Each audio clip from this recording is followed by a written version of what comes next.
Welcome back, you all, to CHD 217, Math and Science for Young Children. I'm so happy that you've joined me for another episode of this course. So before we get started with today's session, let's take a look at our objectives for the week, as well as any supplies that you will need in order to gather up some supplies so that you can participate from home. Okay, so before you see our objectives for this week, we're going to understand concepts of mathematizing and binary sort. We're going to appreciate the importance of embedding math and science into children's prior knowledge and real-world context, and then deepen our understanding of science process skills appropriate for young children as well. So here are kind of the materials that you're going to need. So if you want to join in, and we're going to really talk about this piece of it, like actually you as the teacher being the student and how important that is. So you're going to need a large tub of water, and I'm going to show you, I'm going to try to move this so you can see. You see my large tub of water right here. Okay, so I just used a Rubbermaid like tub or whatever. Okay, sorry, you're gonna get sick while I'm moving y'all around. But you're gonna need a large tub of water and then some water play materials like some funnels, some measuring cups, things of that nature that you could use. I'm sorry, y'all, that you could use in different sizes, different containers that you could actually. Our objective will be to scoop up water and to pour it, okay, or squirt it. So find some things like that. You can pause right here, go try to find your materials and then come back, okay? So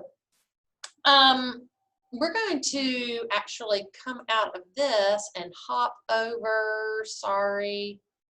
I'm going to try to get right here, okay? And we're going to look at Session 2. This is the PowerPoint that's actually in your Blackboard, okay? So if you were actually in class, I would have you decorate a name card that we would keep on your desk, and we would refer back to it several times throughout the whole duration of this course. So think about your name card like what it looks like right here, the one you see the picture of. And how would you decorate it? And we're going to come back to that in just a little bit about the name card, okay? So think about if you were actually doing a real one, how would you decorate it? What would it look like, okay? Here's a little piece I really want us to focus on for this particular session. Adults also need hands-on experimental learning. Learning by doing is important at any age, no matter your age, learning by doing. It is very important for teachers to play and explore materials themselves. Having these experiences will help you guide your students. Learning from each other is as important as learning from the instructor. So here's what I want you to think about. Never, I think if you've ever been in a class with me before, I have said to you, don't stand up in front of a class, in front of your students, I don't care if they're 3 years old or 4, and pick up a book for the first time and read it to them. Like, you need to practice those things. It's the same idea behind math and science and what we're going to do today. You need to play yourself. You need to experiment, try out all these things so that you'll know the experience the children are having, because that way it's easier for you to relate to it. You'll be able to better answer their inquisitive questions that they're going to have because you yourself will have already done it. So, since we are working through this course together online, it is important that you participate as a student would if you were teaching this concept in your very own classroom. You should be practicing your modeling just as if you were modeling it to your classroom of preschool students. These experiences will help you better understand concepts from both the perspective of the child as well as that of the teacher. So make sure you join in, and hey, guess what? You really may have a little bit of fun. So let's get started. If we were together in an actual class today, but I would have had you decorate your nameplate as you arrived in class. We would use your name cards to get to know each other better, and at the same time, learn a math skill called binary sort. B-I-N-A-R-Y, binary sort. So watch on the easel as I model this binary sort activity using actual like sticky notes of your name. Okay, so I'm going to try to get this up here for you so that you can see it a little better. I sure hope you can see this, guys.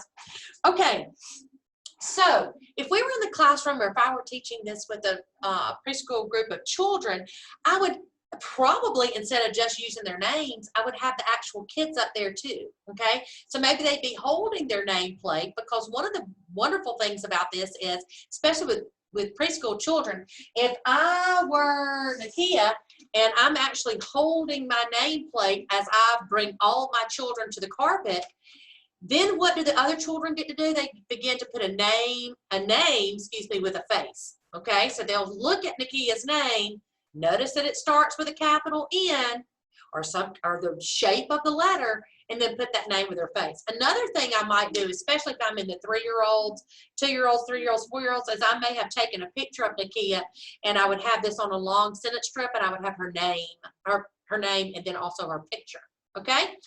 So I would have all my children, so pretend like these sticky notes are actually people standing up in front of the classroom, okay? Holding their card. So one of the most common things right off the bat that we can do before we even start talking about name sorts is that we can sort boy, girl. Okay, that's the easiest way to sort. So here's how that might look. Pretend, like I said, now that these sticky notes are actually students. Okay, so this is what I might say. All right, boys and girls, I am noticing that we have boys in our classroom as well as girls in our classroom. Okay, so boys and girls, let's look, and I want, if you are a boy, I want you to come over to this side of the carpet. So I may take my boys and move them, and they would actually go over, and I would show them where I want them to go. Then I would say, okay, now I'd like for my girls to move over here to this side of the carpet. Okay, so now I got all my girls. Okay, so I got boys and I got girls. Okay, so remember now, pretend like these sticky notes are people. Now, here's what a binary sort is. A binary sort is where one group shows one particular characteristic and the other one doesn't. So the characteristic here, this is a group of boys, and this one doesn't show the characteristic, okay? So we're sorting by two things. You get it? Think about a bicycle. How many wheels does it have? 2. So binary means you're sorting by character. One group has the characteristic, the other one doesn't, or vice versa. This one has the girl characteristic, this one doesn't. Got it? 2 sorts, binary sort, okay? So then, I'm just not going to stop there. Like, I'm not going to just sort the children and then just stop. Now I'm going to pose questions to them. Okay, so I want you to think about this. What kind of math are we actually using by doing an activity like this? All right, well, we're observing the attributes of their names. Okay, I can start to notice that Michaelia starts with a capital M, Brianna starts with a capital B. I can start putting those kinds of things together. We just sorted. That's a major math skill. Not only are we just going to do that, but the next thing I might say is, okay, guys, let's see who we have more of. Okay, so let's count them. You ready? Let's count how many boys we have. Y'all ready? 1, 2. How many boys are there? 2. All right, so now let's look and see how many girls do we have. Y'all count along with me. 1, 2, 3, 4, 5, 6, 7, 8, 9, 10. How many girls did we have, guys? That's right, we did. We had 10. All right, so we have 2 boys and 10 girls in our class. You're exactly right. So, y'all, we just did a sort. We just did a count. We just learned to count, didn't we? We counted out how many people we have. I don't know if you can see my camera. There we go. You can see this. One thing I noticed that we did y'all notice when I was counting and I said 1, 2, 3, how I was pointing to each item and counting at the same time? That is called one-to-one correspondence, okay? Which is a major skill, okay? Major counting skill or a major math skill. Which one is more, boys and girls? Who do we have more of? Do we have more boys or do we have more girls? You guys are so smart. We sure do. We have more girls than we have boys. Okay, guys, what did they just do? They just compared groups, didn't they? They just compared to tell me which was more and which was less. What a huge math skill that is.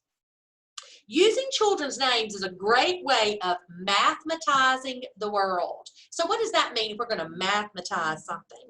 The term mathematize, when we use that term, we're talking about the importance of helping children engage with math that is all around us. And using their names makes it personal to them. So we want them to be able to look within their environment and find opportunities for math within their environment. So using their name is a great opportunity to do that. Okay? All right. So there we go. Yay. Okay. All right, let's look at something else here. All right. Erickson Early Math Collaborative is actually the website that comes along with your textbook, okay? So I want you, if you will click on earlymath.erickson.edu right here, I want to show you this very quickly. Of course, wouldn't you know, my camera, I'm going to minimize that. Do you see this right here, the Idea Library, upper right-hand corner? If you click Idea Library here, this is going to be, you can search right here on search with results and find results for anything that you type in, okay? The results that you're going to find on here, the online learning or the resources you're going to find here are going to complement the textbook that goes along with this called Big Ideas in Early Mathematics. And so I would encourage you to use this website on your own to learn about research, get some curriculum ideas, watch videos that demonstrate effective practices in teaching early mathematics. Okay, so that is just a resource you have, and so you might, if you don't want to have to come back to this slide all the time, you might want to just write that down, okay, so that you can access that website.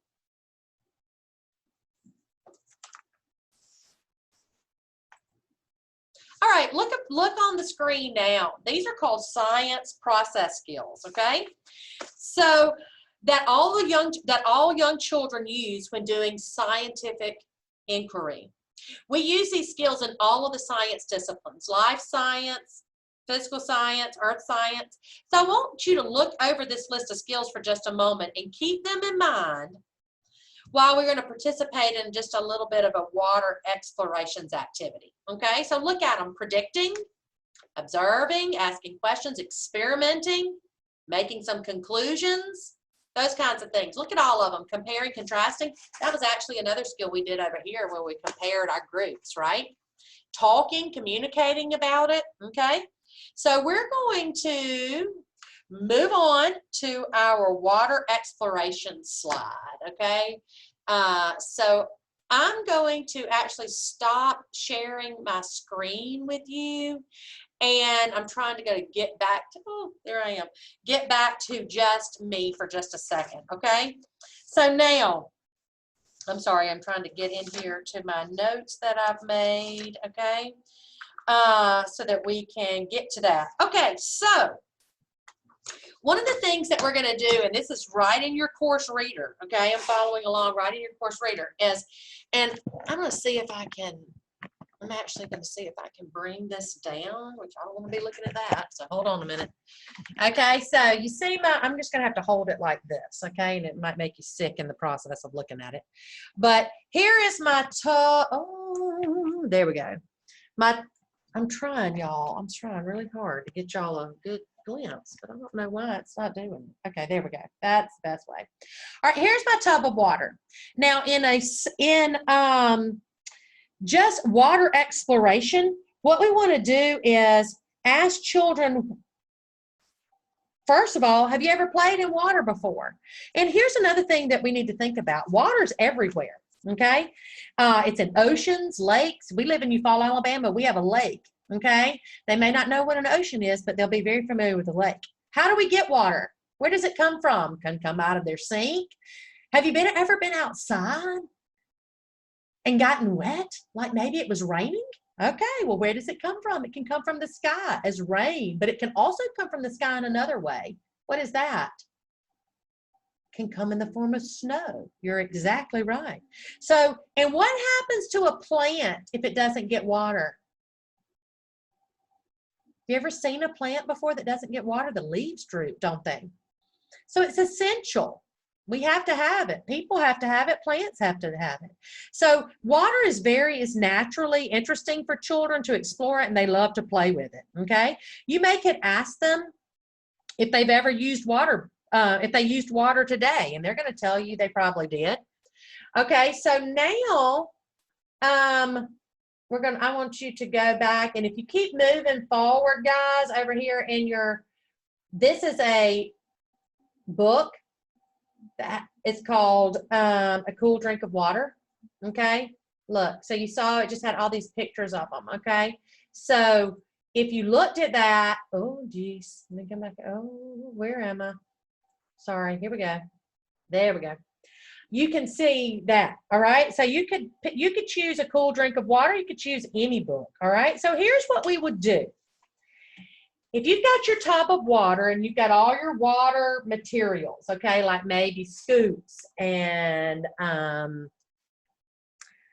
measuring cups, squirt, that kind of thing, you're of course going to put them down in the water, okay, and you're going to fill them up, pour them into another container, allow the children an opportunity to experiment with the water like that, okay? Now, before you put them out there, you got to show children what you want them to do.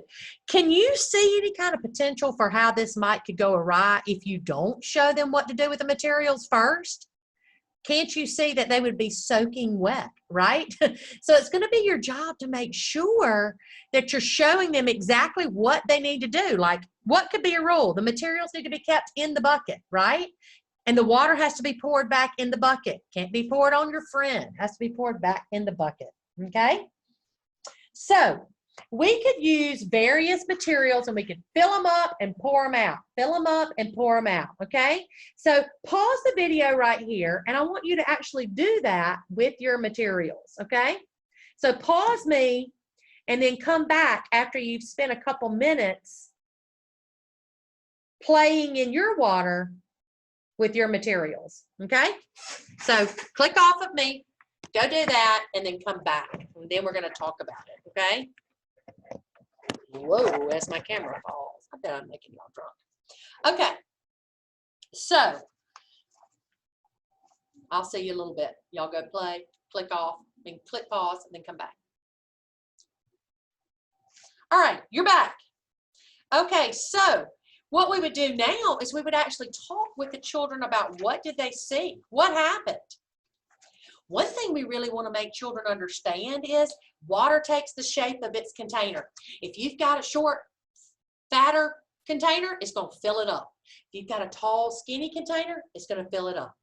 Okay, that's the main thing about water that we want them to know, is that water doesn't have a fixed shape and that it takes the shape of its container. Okay, and it's flat. Like when you filled it up, when you looked at your tub, it was flat. It doesn't have mountains, it doesn't have rises and falls. It's flat across the top. Okay, takes up space, didn't it? It filled up the cup. That's another thing we want them to know about. So it's going to be important that we allow children just the idea of exploring and experimenting with this tub of water and the materials. Because next week we're going to work on something called sink and float. But if we haven't given them time to actually play in this water, when we get ready to figure out if things are going to sink or they're going to float, they're not going to want to do that. Instead, they're going to want to play in this material, in this water. They're not going to want to do what we want them to do with those particular materials, okay? So we have to allow them time to experiment with it first before we actually want to turn around and use it for a purpose the next day or the next week. And it's not going to be just one time we're going to do that. We're going to do it several times so that we can make sure that they are ready to do the next assignment, okay? So I hope you had fun in the water. I hope you actually did it and you just didn't pretend like you did. And I look forward to seeing you next week.